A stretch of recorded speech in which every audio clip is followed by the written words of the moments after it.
এই কেমন আছো তোমরা? ভালো আছি স্যার, আপনি কেমন আছেন? ভালো আছো?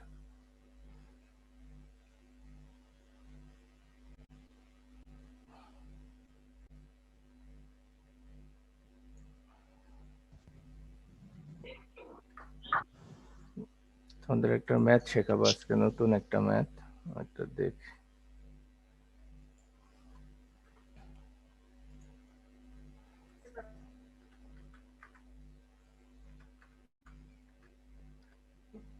তোমাদের তো হল খুলে দিচ্ছে, তোমরা কি জানো?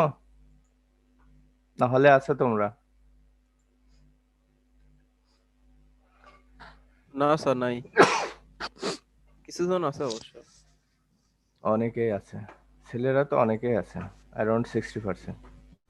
জি স্যার। স্যার ক্যাম্পাস কবে খুলতে পারে ভার্সিটি? সেটা তো বলা যাচ্ছে না, আমরা ধোঁয়াশার ভিতরে আছি। কিন্তু ক্যাম্পাসে দেখা যাচ্ছে জব্বার মোড় ফাঁকা নাই, স্টুডেন্টদের পদচারণায় ভর্তি। আবার যখন দেখা জি যাচ্ছে যে স্যার। যখন পরীক্ষা নেওয়ার কথা বলবো তখন দেখা যাচ্ছে স্টুডেন্ট না।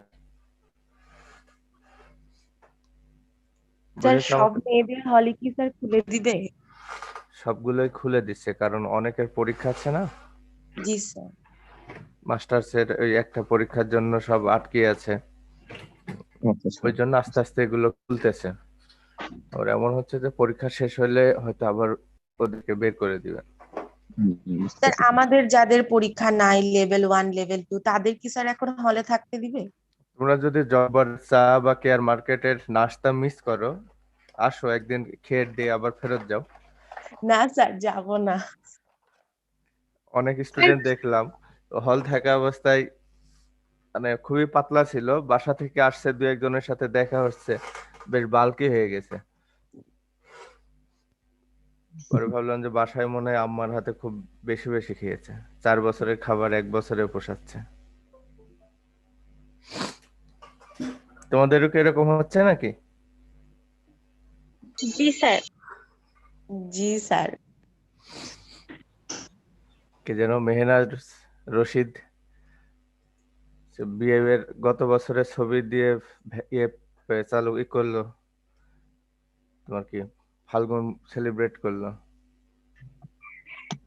তাই না? জি স্যার।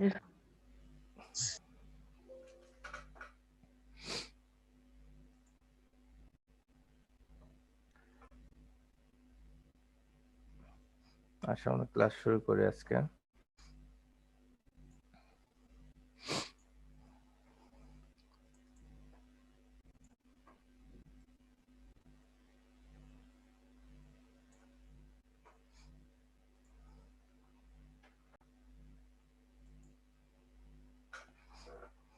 আমরা গতদিন এটা করাচ্ছিলাম না? জি স্যার। তা এখানে আমরা কি বলেছিলাম, যে four circulating water cooling system, এই টার্মিনোলজি বলেছিলাম না? গতদিন আরো একটা জিনিস বলেছিলাম, যে থার্মোসিফন ওয়াটার কুলিং সিস্টেম, পড়েছিলাম কি? জি স্যার, পড়াশোনা। আচ্ছা, ওই দুইটার, থার্মোসিফন এবং ফোর সার্কুলেটিং, এই দুইটার ভিতরে বেসিক পার্থক্য যেটা, সেটা হচ্ছে আগেরটা যদি দেখো, খেয়াল করলে দেখা যাবে যে ওয়াটার রেডিয়েটর থেকে এই এভাবে সার্কুলেট করতেছিল,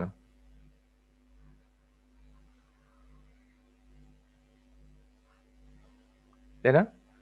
রেডিয়েটর থেকে ওয়াটার জ্যাকেট আবার রেডিয়েটরে চলে যাচ্ছিল, মাঝখানে অন্য কোনো কম্পোনেন্ট ছিল না।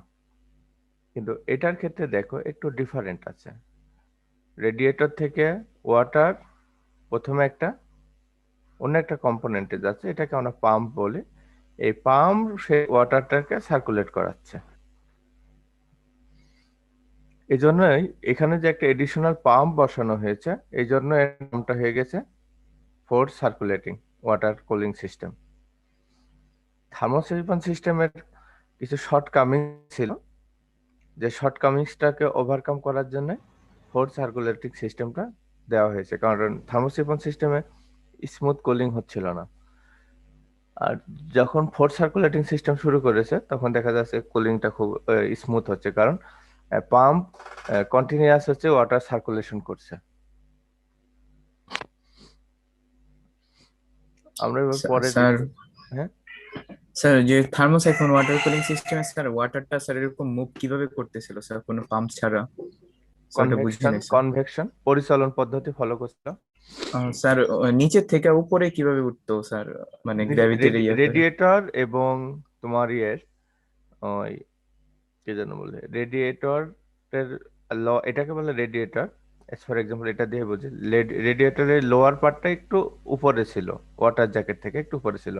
তোমরা যদি পাওয়ার টিলার ইঞ্জিন দেখো তখন দেখবে যে রেডিয়েটরটা কিন্তু সিলিন্ডার থেকে হালকা একটু উপরে থাকে।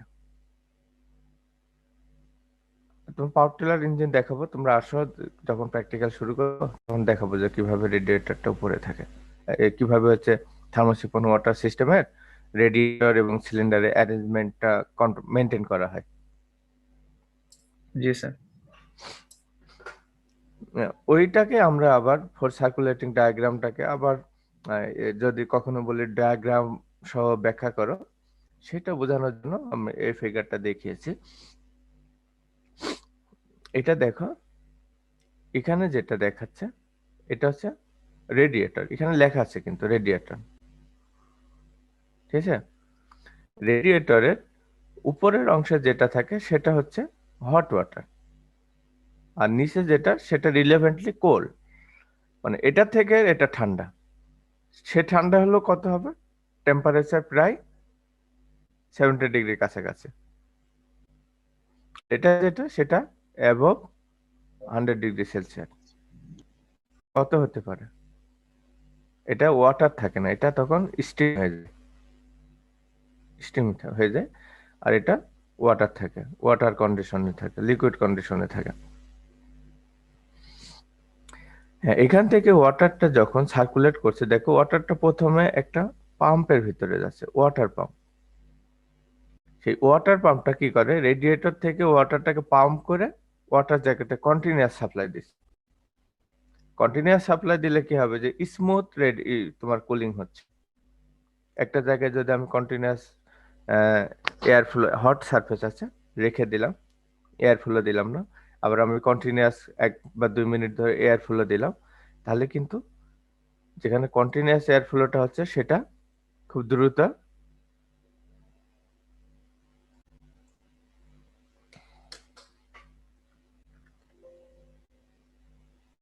কি হলো,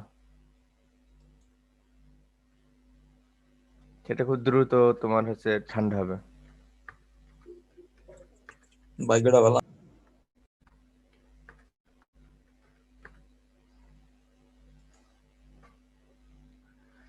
ওকে, ভাগ্য ভালো। পরে দেখো যে এই সার্কুলেশনটা কিভাবে হয় সেটা আমি একটা অ্যানিমেশনের মাধ্যমে দেখাবো। তার আগে দেখাই এখানে কি কম্পোনেন্ট গুলো আছে। এটা একটা পাম্প, এটা ওয়াটার পাম্প, এটা একটা ফ্যান। এই ফ্যানটা ইউজ করা হচ্ছে রেডিয়েটরের ভিতরে যে ওয়াটারটা, রেডিয়েটরের এই ওয়াটারটাকে ঠান্ডা করার জন্য যে এয়ার ফ্লো দেওয়া হয় এই ফ্যানের মাধ্যমে। রেডিয়েটরটা এয়ার ফ্লো দেওয়া হয়, যার ফলে কি হয়, বাইরের ঠান্ডা বাতাস বেশি পরিমাণ এসে এই ওয়াটারটাকে ঠান্ডা করতে পারে। দ্বিতীয় আরেকটা জিনিস দেখো, যে এর মাথায় আরেকটা অংশ আছে এই জায়গায়। ওয়াটার কুলিং সিস্টেম পড়ানোর সময় বলেছিলাম যে পারপাসের সময় যে টেম্পারেচার মেনটেন করবে। অপারেটিং টেম্পারেচার মনে আছে? পারপাসের ক্ষেত্রে ওয়াটার কুলিং সিস্টেমে অপারেটিং টেম্পারেচার, আমি বলেছি যে এই ওয়াটারটা স্টিম থাকে আর এটার টেম্পারেচার বেশি থাকে, অ্যারাউন্ড 70 ডিগ্রি সেলসিয়াস থাকে। নর্মাল যে রুম টেম্পারেচারের যে ওয়াটার, ওই ওয়াটার না। তাহলে এই টেম্পারেচার মেনটেন যদি করতে হয়, যখন ইঞ্জিন স্টার্ট করবে, ইঞ্জিন স্টার্ট করে যখন, তখন ওয়াটার টেম্পারেচার কত হয়? শীতকাল হলে কত? খুব সম্ভবত 10 ডিগ্রি সেলসিয়াস। আর এমনি নর্মাল কন্ডিশন হলে 12 ডিগ্রি সেলসিয়াস, 25 ডিগ্রি সেলসিয়াস হয়ে থাকে। সো যখন ইঞ্জিন স্টার্ট হয়, ওই 25 ডিগ্রি সেলসিয়াসের টেম্পারেচারে ওয়াটার যদি কন্টিনিউয়াস সাপ্লাই হতে থাকে, তাহলে ইঞ্জিন অপারেটিং কন্ডিশনে আসতে অনেক সময় লাগবে। তখন কি করে, এই ওয়াটারটা ওয়াটার জ্যাকেট থেকে পার হয়ে রেডিয়েটরে সরাসরি যেতে না দিয়ে এখানে আটকায় রাখে। ওই ওয়াটারটাকে বারবার সার্কুলেট করতে থাকে। যেই এই ওয়াটারের টেম্পারেচার অ্যারাউন্ড 74 থেকে 75 ডিগ্রি সেলসিয়াস টেম্পারেচার হয়, তখন এটা খুলতে থাকে আস্তে আস্তে, খুলতে খুলতে একদম কমে যায়। তখন কি হয়, দেখা যায় যে এই রেডিয়েটর থেকে যে ওয়াটার আসছে, সে ওয়াটারের টেম্পারেচার অ্যারাউন্ড 70 থেকে 75 ডিগ্রি সেলসিয়াস, আর এটা যেটা বের হয়ে যাচ্ছে সেটার temperature above 100 degree Celsius. Sir আরেকবার একটু বলবেন স্যার? অ্যানিমেশন দিয়ে দেখাবো। তারপর এখন কথা হচ্ছে যে এইটা যে কম্পোনেন্ট এখানে ইউজ করা হলো, এই টেম্পারেচারের ফ্লোটা বন্ধ করে দিচ্ছে, সেটাকে বলা হয় থার্মোস্ট্যাট। এটাকে বলে থার্মোস্ট্যাট ভালভ। তো এই ডায়াগ্রাম থেকে আমরা না গিয়ে পরে একটা অ্যানিমেশনে যাই, দেখো। তোমরা কি শুনতে পাচ্ছ? জি স্যার। ভিডিও সাউন্ড শুনতে পাচ্ছ? হ্যালো? জি স্যার, শোনা যায়। আচ্ছা,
এবার দেখতে থাকো কিভাবে কি হচ্ছে।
রাকিব, আচ্ছা,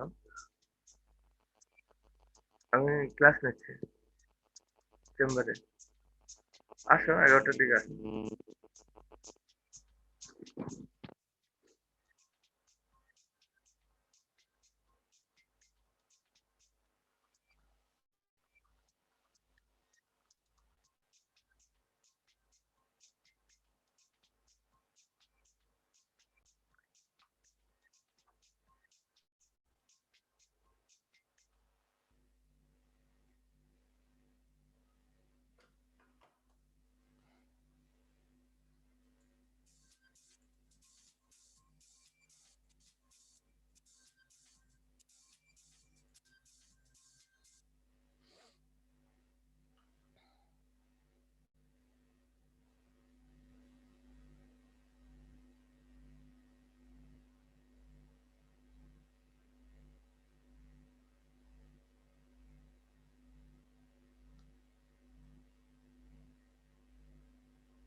আসো, তোমরা একটা পুরা অ্যানিমেশন দেখলা কোনটা কিভাবে কাজ করলো, একটা ওয়াটার কুলিং সিস্টেম, তাই না?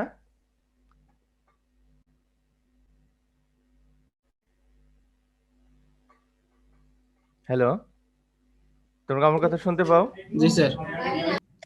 পুরো অ্যানিমেশন দেখেছো?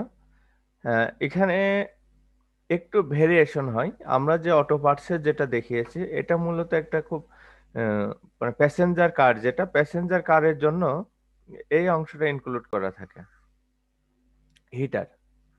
অ্যাকচুয়ালি ফার্ম ট্র্যাক্টর যদি হয় তাহলে ফার্ম ট্র্যাক্টরের জন্য এই অংশটা, বা ডিজেল ইঞ্জিনের জন্য সাধারণত এটা থাকে না।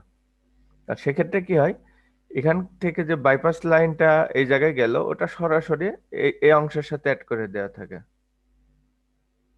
এই জায়গায় অ্যাড করে দেওয়া থাকে বাইপাসে, মানে পাম্প হাউজিং যেটা আছে পাম্প হাউজিং এর সাথে অ্যাড করে দেওয়া থাকে। এখন দেখো 170 ডিগ্রি ফারেনহাইট, আমরা সাধারণত বলি 75 ডিগ্রি সেলসিয়াস থেকে থার্মোস্ট্যাট ভালভটা খোলা খোলা শুরু করে, অ্যারাউন্ড 80 ডিগ্রি সেলসিয়াস যখন হয়ে যায় তখন ভালভটা পুরোপুরি খুলে যায়, তখন মাত্র ওয়াটারটা রেডিয়েটর আসতে পারে। আদারওয়াইজ ওয়াটারটা এর ভিতরে সার্কুলেট করতে থাকে।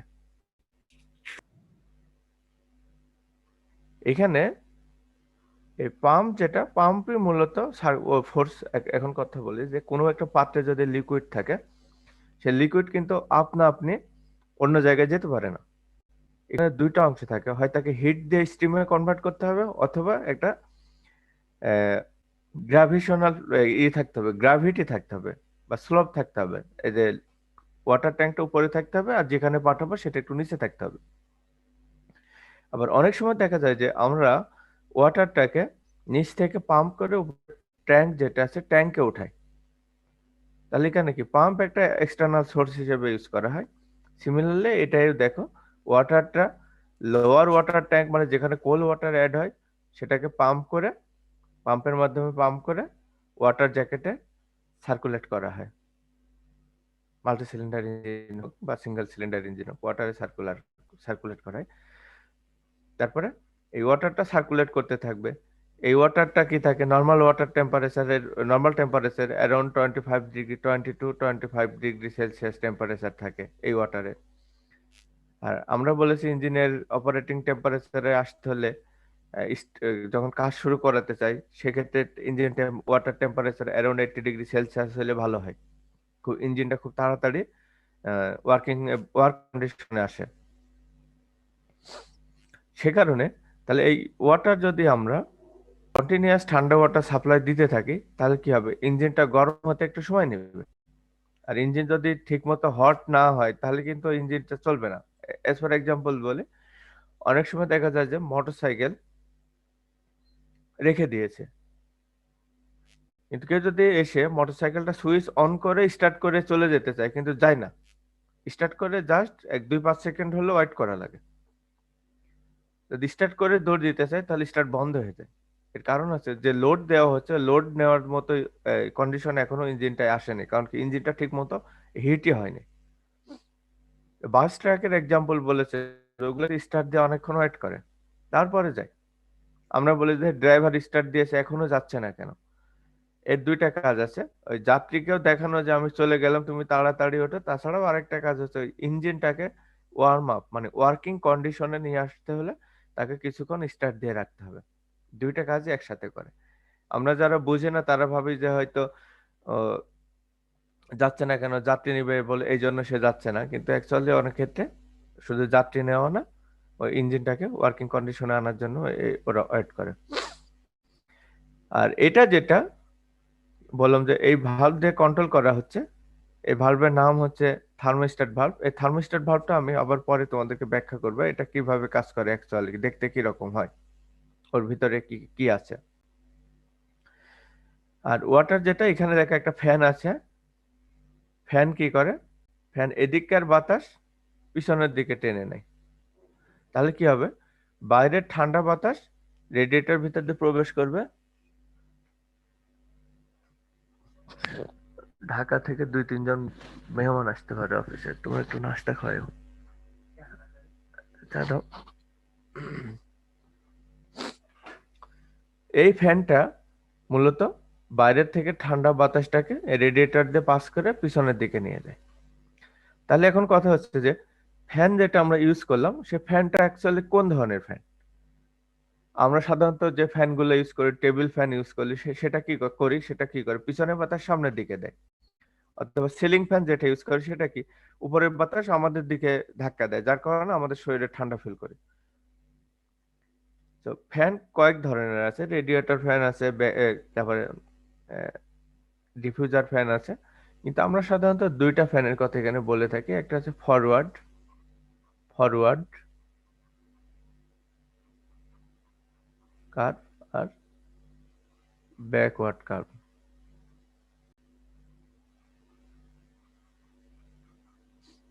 এখানে দুইটা কার্ভ আছে। ফরওয়ার্ড কার্ভ যেটা, সেটা হচ্ছে পিছনের বাতাস সামনে দেয়, আর ব্যাকওয়ার্ড কার্ভ হচ্ছে সামনের বাতাস পিছনে নিয়ে আসে। এক্সাম্পল বলি যে ফরওয়ার্ড কার্ভের এক্সাম্পল হচ্ছে আমাদের যে টেবিল ফ্যান বলো বা বাসা বাড়ির যে ফ্যানগুলো বলো, সেটা হচ্ছে ফরওয়ার্ড কার্ভ ফ্যান। আর ব্যাকওয়ার্ড কার্ভ ফ্যানটা হচ্ছে সাধারণত যে এক্সস্ট ফ্যান হিসেবে ইউজ করে। তোমরা কি দেখেছো এক্সস্ট, রান্নাঘরের এক্সস্ট বা কোন একটা মিটিং প্লেসের এক্সস্ট ফ্যান হিসেবে ইউজ করে, যেখানে অনেক লোকের সমাগম হয় সেসব জায়গায় কিন্তু ফ্যান থাকে ওই ইয়ের সাথে, ভেন্টিলেটরের ওখানে ছোট ভেন্টিলেটর না দিয়ে ফ্যান দেয়, যেন ওই পরিবেশটা গরম কম হয়। কিভাবে গরম কম হয়, ভিতরের কার্বন ডাই অক্সাইডটাকে বাইরের দিকে বের করে নিয়ে যায়, ওটাকে বলে ব্যাকওয়ার্ড ফ্যান, কার্ভ ফ্যান। এখন কোনো কোশ্চেন আছে তোমাদের এই জায়গা?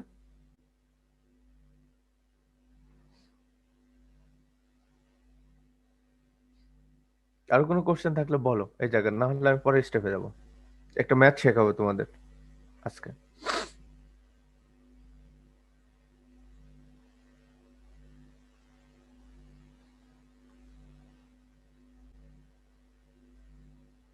আরে কেউ কথা বলো না কেন? এখন আসি ওয়াটার পাম্প।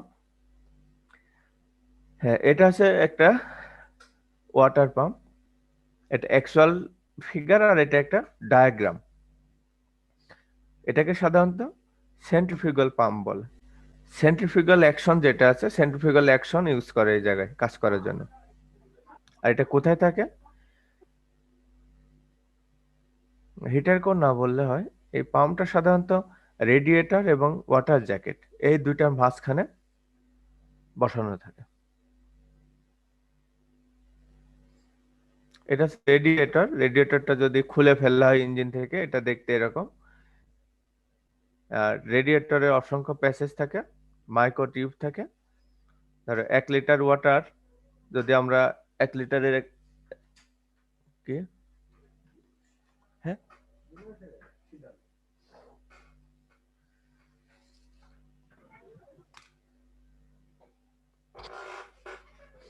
এগারোটার সময় আমার রুমে আসবো, 11টার সময়। হ্যাঁ, তোমাকে এটা বোঝানোর জন্য একটা ফিগার ড্র করি, সেটা হচ্ছে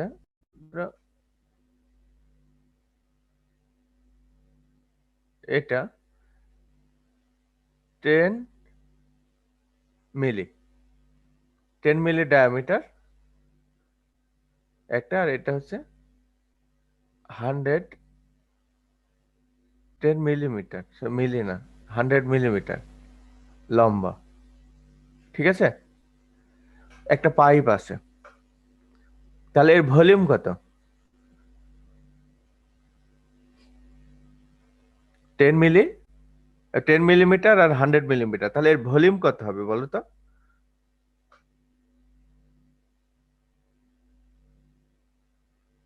ক্যালকুলেশন স্যার করো তো। স্যার 2 ডাইমেনশন থেকে তো স্যার এরিয়া পাওয়া যাবে স্যার 1000 মিলিমিটার স্কয়ার। হ্যাঁ, কত হবে 1000 1000 ভলিউম?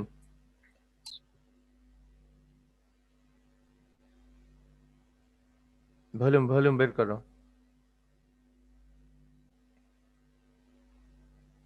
স্যার 10 মিলিমিটার তো স্যার ডায়ামিটার নাকি sir? 10 millimetre diameter, 10 millimetre diameter, 100 millimetre লম্বা। এটা তো আমি বলছি 7850 কিউবিক মিলিমিটার হচ্ছে।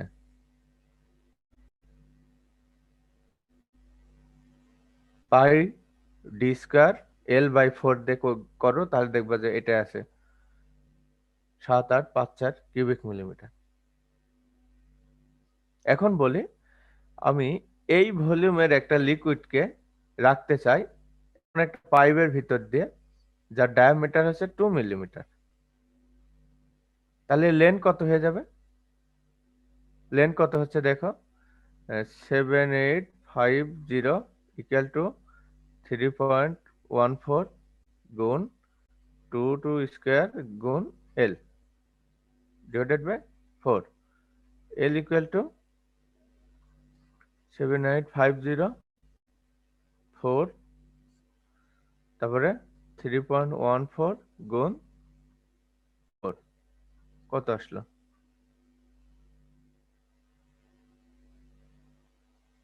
4 ঠিকই আসছে, ভাগ 3.14, তাহলে হয়ে যাচ্ছে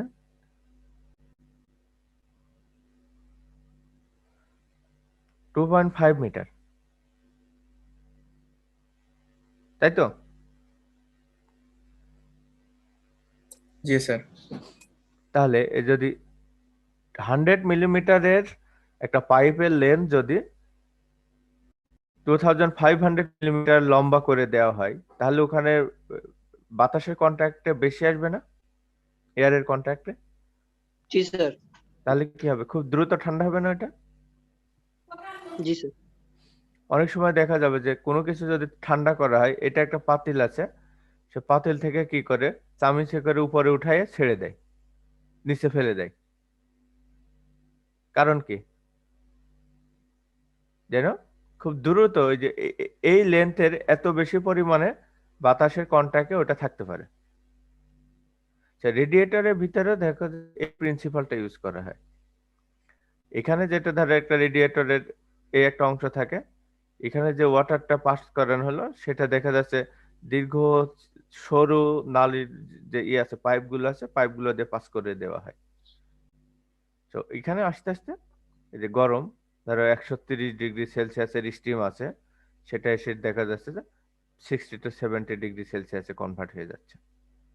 রেডিয়েটর এইভাবে কাজ করে। আর এখানে দেখতে এরকম, এর ভিতরে ক্রস সেকশন যদি করা হয় দেখা যাবে যে চিকুন তোমার কপার পাইপ আছে। কপার কিন্তু খুব দ্রুত হিট রিসিভ বা এক্সচেঞ্জ করতে পারে। তোমরা তো মনে পড়ে এসেছো কপার।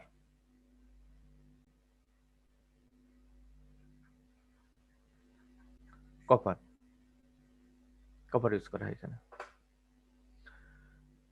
এরপর আছে থার্মোস্ট্যাট ভালভ। থার্মোস্ট্যাট ভালভ দুই প্রকারের আছে, একটা আছে বিলোস টাইপ আর একটা আছে ওয়াক্স টাইপ। আমরা আজকে যে অ্যানিমেশনে যেটা দেখালাম সেটা হচ্ছে ওয়াক্স টাইপের, এটা দেখানো হয়েছে। কিভাবে? ওয়াক্স যখন নর্মাল টেম্পারেচারে থাকে তখন ওয়াক্স কি থাকে, সলিড থাকে। নর্মাল টেম্পারেচারে থাকলে কি থাকে, ওয়াক্স সলিড থাকে। যখন টেম্পারেচার বাড়তে থাকে তখন ওয়াক্সটা কি আস্তে আস্তে গলে যায়। তো ওয়াক্সের সাথে যদি একটা স্প্রিং লোড করে দেওয়া থাকে, স্প্রিং থাকে, শক্ত যখন থাকবে তখন স্প্রিংটা লম্বা থাকবে, আর যেই ওয়াক্সটা গলতে থাকবে তখন স্প্রিংটা সংকুচিত হয়ে যায়, যার ফলে এই থার্মোস্ট্যাট ভালভ ওপেন এবং ক্লোজ কন্ট্রোল করে। আর আরেকটা আছে যে বেলোস টাইপের। বেলোস বলার না উদ্দেশ্য হচ্ছে, ওই কামারের দোকানে গেছো, হাপড় জি যেটা বলে, স্যার হাপড় দেখছি। বলে, এই বেলোস টাইপ যেটা থাকে এটা এক ধরনের স্প্রিং এর মধ্যে কাজ করে, কিন্তু একটা ক্লোজ প্রক্সিমিটিতে থাকে। বেলোস এটা যখন থার্মোস্ট্যাট ভালভ যেটা থাকে এখানে লাগানো, এই মুখে লাগানো থাকে, বন্ধ করা থাকে এই জায়গা, আর এর ভিতরে একটা অ্যালকোহল থাকে, অ্যালকোহল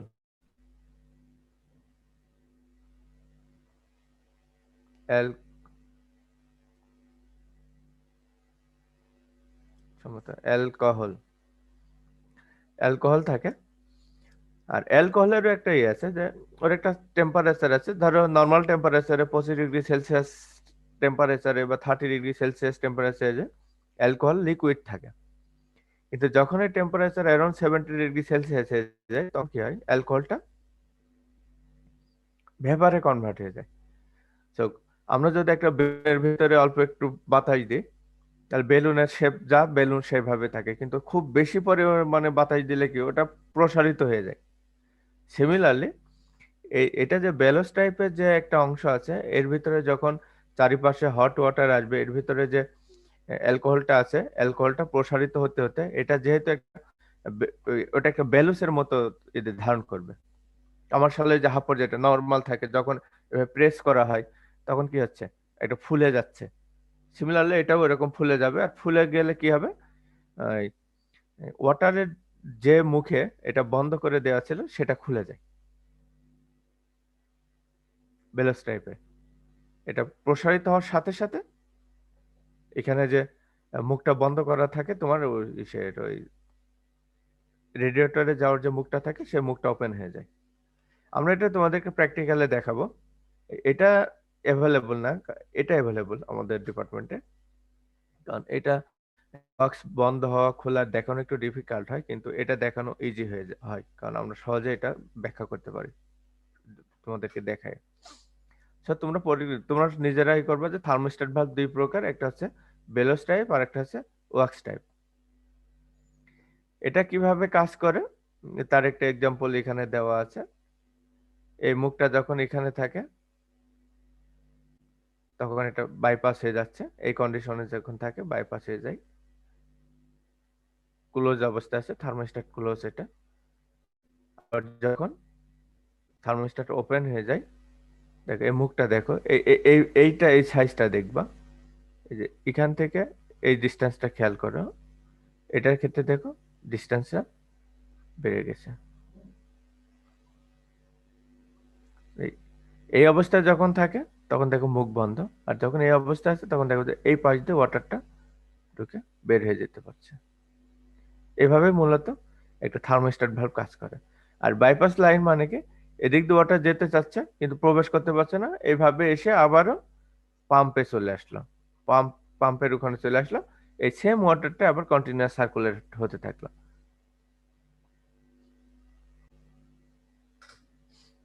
আবার এটা বন্ধ করার আলাদা একটা সিস্টেম আছে, এটা বন্ধ হয়ে যাবে।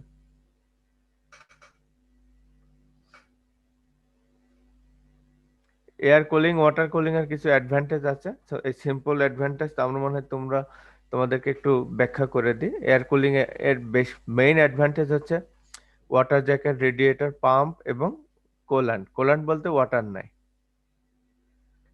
তাহলে কি হচ্ছে, এটা যদি থাকে ইঞ্জিনের ওজন এমনিতে বেড়ে যাচ্ছে, ওয়াটার জ্যাকেট, রেডিয়েটর, পাম্প, এর জন্য এডিশনাল ওয়েট অ্যাড হচ্ছে।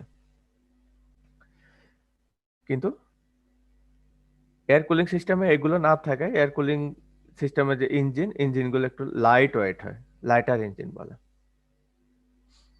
Can be operated in extreme condition. Look at here, extreme condition কি, where the water may freeze. Water যেখানে ফ্রিজ হয়ে যাচ্ছে সেখানে কি এয়ারের টেম্পারেচারও কম। ওয়াটার যদি ইউজ করি তাহলে যে ওয়াটারের যে লাইনগুলো আমি বলেছিলাম, ওয়াটার জ্যাকেট, রেডিয়েটর, হস পাইপ, বিভিন্ন কথা বলেছিলাম, কি আমরা জানি কি ওয়াটার যদি এখানে কি বলে লিকুইড থেকে যদি আইস হয়ে যায় তাহলে কি ওয়াটারের সাইজ বেড়ে যায়। So, একটা পাইপের ভিতর যদি পাস করানো হয় আর পাইপ যদি মেটালের হয় তাহলে কি পাইপ ফেটে যেতে পারে, এই সমস্যাটা হয় না। আর একটা হচ্ছে where there is a scarcity of water, as for example desert, আমি ইঞ্জিন কুলিং করার জন্য যে ওয়াটার দরকার সেই ওয়াটারের অ্যাভেলেবল না, তাহলে আমরা কি করতে পারি, সেখানে এয়ার কুলিং ইঞ্জিন ইউজ করতে পারি। দ্বিতীয় হচ্ছে maintenance is easier because the problem of leakage is not here. Water jacket আছে, যেটা ওয়াটার জ্যাকেটের ওয়াটার লিক হতে পারে, সিলিন্ডারের ভিতরেও যেতে পারে, আবার বাইরেও অনেক সময় লিক হয়ে যায়। রেডিয়েটরের লিক হয়েছে, পানি পড়ে গেছে, ইঞ্জিন স্টার্ট করার সাথে সাথে ইঞ্জিন সিজ হয়ে গেল, মানে ইঞ্জিন আর চলছে না, বন্ধ হয়ে গেল, এই সমস্যাটা নেই। আমার একটা এক্সপিরিয়েন্স হয়েছিল কত সালে, মানে 2018-তে, 18 ডিসেম্বরের দিকে এনা পরিবহনে বাসে উঠছি ঢাকা থেকে, এই ময়মনসিংহ থেকে, খুব সকালে ইঞ্জিন স্টার্ট করছে, আমার মিটিং ছিল ঢাকায়, যেতে যেতে ত্রিশাল পার হইতে না হইতে হঠাৎ করে ইঞ্জিন হচ্ছে ড্রাইভার বন্ধ করে দিল। দেওয়ার পরে কি কারণে বন্ধ করলো, ড্রাইভার দেখছে যে তার ইঞ্জিন খুব গরম হয়ে যাচ্ছে বাসের। পরে সে প্রথমে রেডিয়েটর খুললো, রেডিয়েটর খোলার সাথে সাথে পুরো যে কম্পার্টমেন্ট বাসের যে ভিতরে জায়গা পুরা একদম স্টিমে ভরে গেল এবং সবাই ভেবেছে যে আগুন ধরে গেছে। সো মানে হুড়াহুড়ি করে বের হওয়া শুরু করলো। ওখানে 5-7 মিনিট বসে থাকার পরে যখন ভেপার কমলো, তখন আমি বললাম যে কি ব্যাপার, আপনারা কি ওয়াটার চেক করছেন না করেননি? যে হেল্পার আমার দিকে খুব মানে কিভাবে বলবো, যে আমার দিকে তাকায় বললো যে ওয়াটার কম ছিল, পানি কম ছিল। পরে কি করলো, ওরা নেমে পাশে একটা ডুবা ছিল, ডুবা থেকে পানি নিয়ে এসে ইঞ্জিনে ভরে আরো 20 মিনিট ওয়েট করলো, কারণ ইঞ্জিনটা খুবই গরম হয়ে গেছে। ওই অবস্থায় স্টার্ট করলে ইঞ্জিন আবার মানে মানে সিজ হওয়া বলতে গেলে পিস্টন বা সিলিন্ডার যেগুলো আছে ওইগুলো শ্রিঙ্কেজ হয়ে যেতে পারে বা শেপ চেঞ্জ হয়ে যেতে পারে। 20 মিনিট পরে স্টার্ট দিয়ে আস্তে আস্তে পরে গেল এবং কিছুক্ষণ পরে ইঞ্জিনটা আবার স্বাভাবিক হলো। তো ওয়াটারের এয়ার কুলিং সিস্টেম ইউজ করলে এই সমস্যাগুলো হওয়ার সম্ভাবনা নাই। ওয়াটার লিকেজ বা ওয়াটার যে রেডিয়েটর দিয়ে পড়ে যাচ্ছে সেই ভয়টা আর থাকে না। আর এয়ার কুলড ইঞ্জিন খুব দ্রুত ওয়ার্ম আপ হয়ে যায়, মানে অপারেটিং কন্ডিশনে চলে আসে। ডিসঅ্যাডভান্টেজ হচ্ছে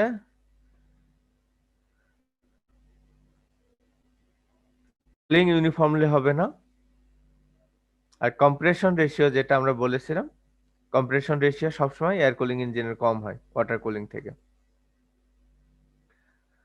এরপর আরেকটা হচ্ছে আমরা বললাম যে এখানে রেডিয়েটর নাই, ওয়াটার জ্যাকেট নাই, তারপরে ওয়াটার পাম্প নাই, ওয়াটার রাখার ট্যাঙ্ক নাই, বা ওয়াটারের একটা সেল পয়েন্ট নাই। যদিও বললাম, তারপরেও একটা জিনিস হচ্ছে যে সিলিন্ডারের গায়ে যে ফিন করা থাকে, এরকম যে ফিন করা আছে, এর জন্য তো কিছু এডিশনাল ম্যাটেরিয়ালস লাগলো। এই ম্যাটেরিয়ালসের একটা বাল্ক ওয়েটের জন্য একটা পাওয়ার লস হয়ে থাকে। আর এয়ার কোল্ড ইঞ্জিন আর নয়েজি দেন ওয়াটার কোল্ড ইঞ্জিন, এর কারণ হচ্ছে এয়ার কোল্ড ইঞ্জিনে ভাইব্রেশন বেশি হয়, ওয়াটার কোল্ড ইঞ্জিনে ভাইব্রেশন কম হয়। ভাইব্রেশন কম হওয়ার আরেকটা কারণ হচ্ছে ওই যে ওয়াটার জ্যাকেট, ওয়াটার রেডিয়েটর এগুলো ইনস্টল করা থাকে, ওদের ওয়েটের কারণে এর একটা ভাইব্রেশন কিছুটা রিডিউস হয়। এখানে একটা এক্সাম্পল আছে, এক্সাম্পলটা তোমরা একটু উঠাও, ওয়াটার কুলিং সিস্টেম কিভাবে ইউজ করে, যদি খাতা থাকে খাতায় উঠাতে থাকো।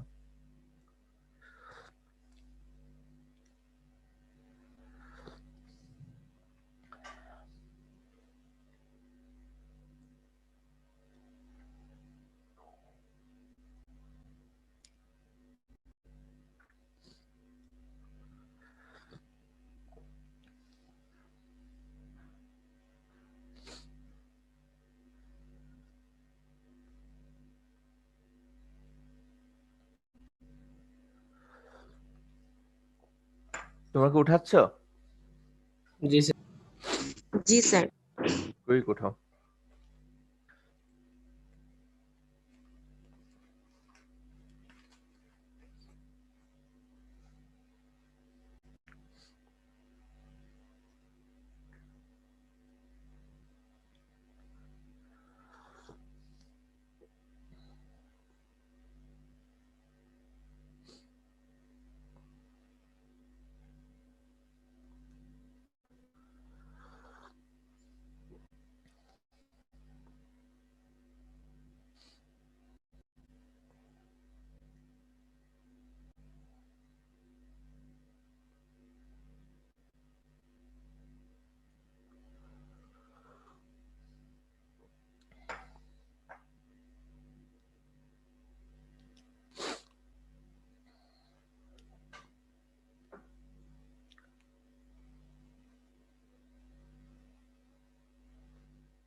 আচ্ছা, এটা সলভ করো তো।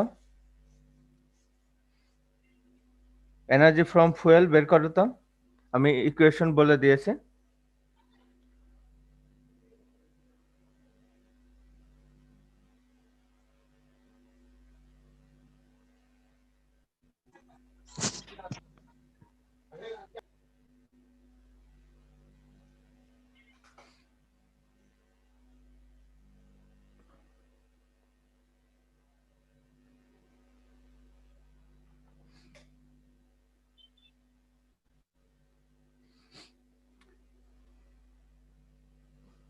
এটা হচ্ছে, তোমাদেরকে বলি, এখানে মিনিটে আছে তো, এখানে সেকেন্ডে কনভার্ট করে নিতে হবে। মিনিটে যদি হয় তাহলে 1/60 হবে। আবার গ্রামে আছে, আমরা কেজিতে নিয়ে নেবো, কারণ সিবি ক্যালোরিফিক ভ্যালু যেটা দেখো, ক্যালোরিফিক ভ্যালু আছে কেজিতে আছে। তো আমরা এটাকে আবার কেজিতেও নিয়ে নিব। কেজি গুণ সিবি আছে 4400। আমরা যদি এভাবে ক্যালকুলেশন করলে তাহলে দেখা যায় 150 গুণ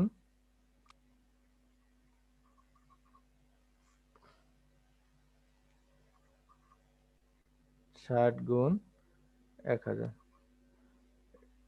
ইকুয়েশনে কত আসে দেখো।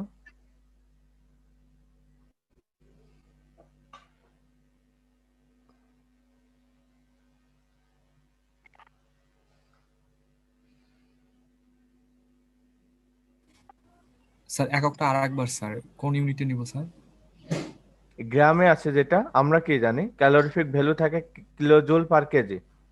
তো যেহেতু ফুয়েলটা গ্রামে আছে, ফুয়েলটাকে আমরা কেজিতে কনভার্ট করেছি।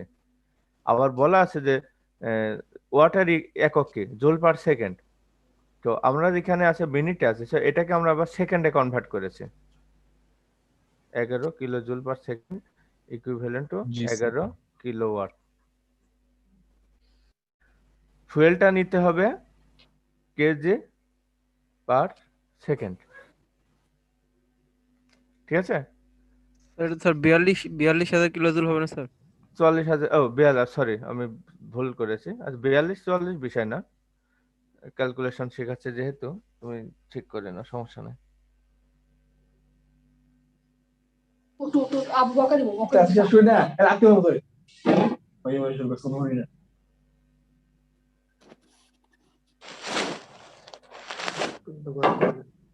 তাহলে কত আসে?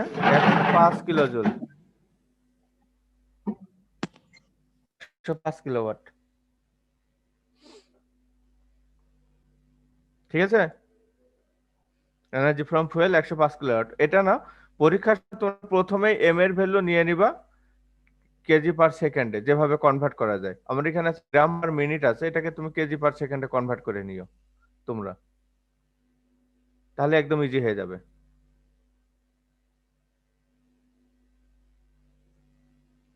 ওকে, এ পর্যন্ত কি বুঝছো? জি স্যার। এম এর জি ভ্যালু কেজি পার সেকেন্ডে নিলে ইজিলি এখানে চলে আসবে, কিলোওয়াটে চলে আসবে।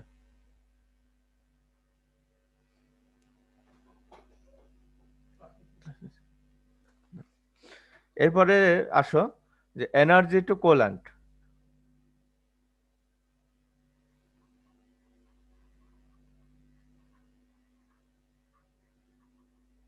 এনার্জি টু কোল্যান্ট আমরা বলি যে ইসি, এটাকে আমরা বলি যে এমসি গুণ এসি গুণ ডেলটি বা টেম্পারেচার ডিফারেন্স। এমসি কত আছে দেখো,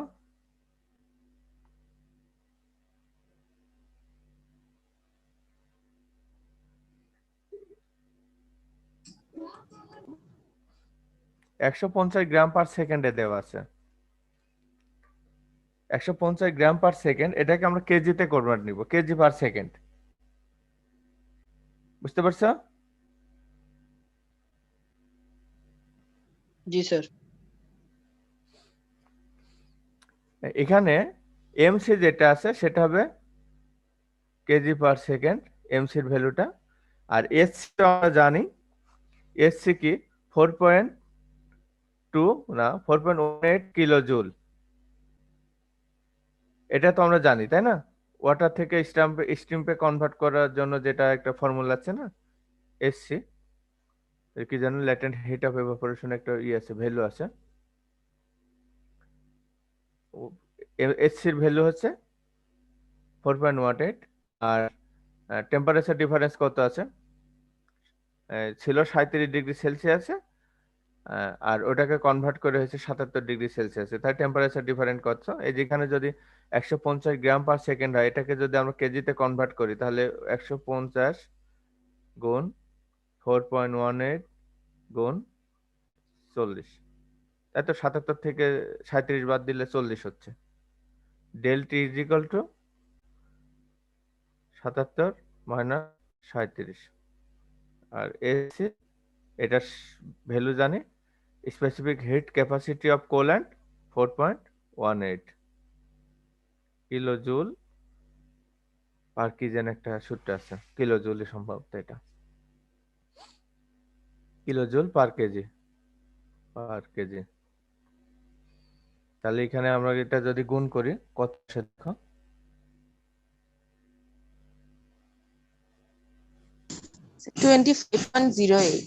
হ্যাঁ 25.08 কিলো ওয়াট।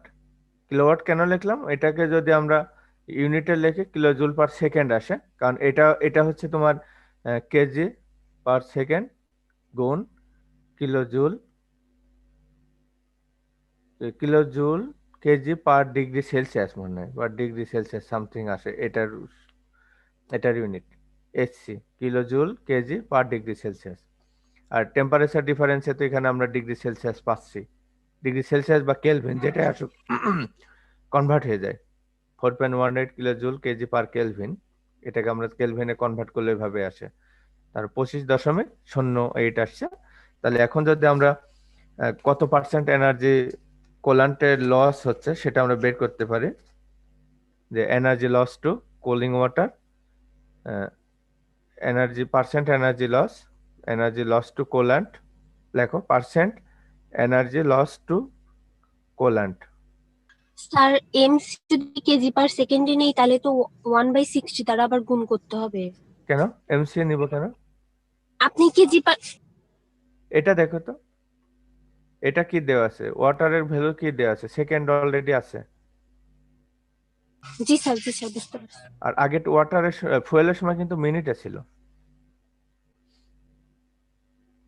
এই ইউনিট গুলো কিন্তু খুব কেয়ারফুলি দেখবা, এটা যদি হয় তাহলে ইসি ডিভাইডেড বাই ইএফ গুণ 100, তাহলে 25 ডিভাইডেড বাই 105 গুণ 100 কত পার্সেন্ট আছে দেখো তো।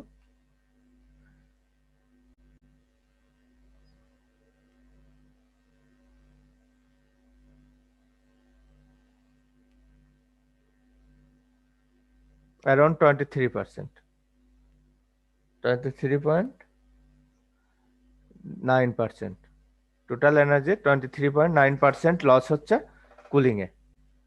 ইফিসিয়েন্সি বের করেছি মূলত, percentage of fuel energy loss through the cooling system equal to energy to the coolant divided by energy from fuel multiply by 100, এটা দিয়ে ক্যালকুলেশন করো, 23.9 এরকম ভ্যালু আসবে একটা। আসছে কি? জি স্যার আসছে। জি স্যার। ওকে ঠিক আছে, এই পর্যন্তই।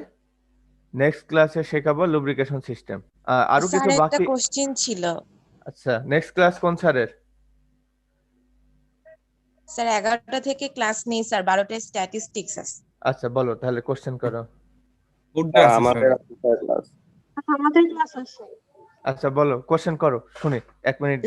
স্যার টেম্পারেচারের ম্যাথের ক্ষেত্রে স্যার আমরা ডিগ্রি সেলসিয়াসে থাকলে সেটাকে কেলভিনে স্যার কনভার্ট করে নিই, এক্ষেত্রে কেন সেটা করতে হলো না? আমি জাস্ট ডিফারেন্স বলছি, যদি তুমি 273 যোগ 37 আবার 273 যোগ 77 এই দুইটা ডিফারেন্স যদি করো ওই 40 আসে ডিফারেন্স। জি স্যার বুঝতে পারছি। ওকে শেষ এই পর্যন্ত। নেক্সট আরো কিছু কাজ ক্লাস করতে হবে তোমার এই কুলিং সিস্টেম, আমরা প্র্যাকটিক্যালের সময় দেখাবো, কারণ এখন তো হচ্ছে না, ফিজিক্যালি না দেখালে এগুলো বোঝা যাবে না। সো আপাতত এই পর্যন্তই, সো দেখা হবে নেক্সট ক্লাসে। আর যারা ফুডের আছো তোমরা লিভ করতে থাকো।